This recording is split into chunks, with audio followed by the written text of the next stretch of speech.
ਅੰਗਲਾ ਮੰਗਲਾ ਪਿਓ ਮੇਰਾ ਕੰਗਲਾ, ਮਾਂ ਮੇਰੀ ਬੁੱਢੜੀ, ਵੀਰ ਮੇਰਾ ਚਰਸੀ।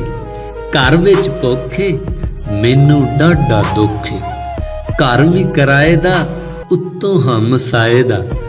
ਘੜੀ ਮੂੜੀ ਤੱਕੇ ਮੈਨੂੰ, ਰਾਹ ਵਿੱਚ ਡੱਕੇ ਮੈਨੂੰ, ਸੋਚਾਂ ਮੈਨੂੰ ਤੰਬਿਆ, ਲੂ ਲੂ ਕੰਬਿਆ।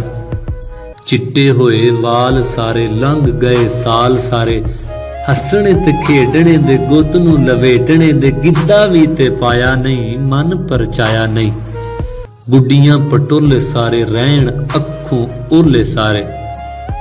ਪੀਲੇ ਮੇਰੇ ਹੱਥ ਵੀ ਨਹੀਂ, ਨੱਕ ਮੇਰੇ ਨੱਥ ਵੀ ਨਹੀਂ, ਮੱਥੇ ਮੇਰੇ ਟਿੱਕਾ ਵੀ ਨਹੀਂ, ਬਾਪੂ ਕੋਲ ਸਿੱਕਾ ਵੀ ਨਹੀਂ। ਕਿੱਥੋਂ ਉਹ ਬਣਾਵੇ ਦਾਜ, ਕਿੰਨੂੰ ਕਿੰਨੂੰ ਦੇਵੇ ਵਾਜ। ਸੁਣ ਮੇਰੇ ਮਾਲਕਾ, ਕੁੱਲ ਦਿਆ ਖਾਲਕਾ, ਕੋਝੀਆਂ ਜਾਂ ਚੰਗੀਆਂ ਤੇਰੇ ਰੰਗ ਰੰਗੀਆਂ।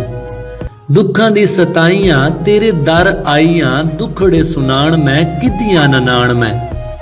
ਕਿੱਦੀ ਪਰਜਾਈਆਂ ਮੈਂ ਵੀ ਹਵਾ ਜਾਈਆਂ, ਮੈਂ ਵੀ ਹਵਾ ਜਾਈਆਂ।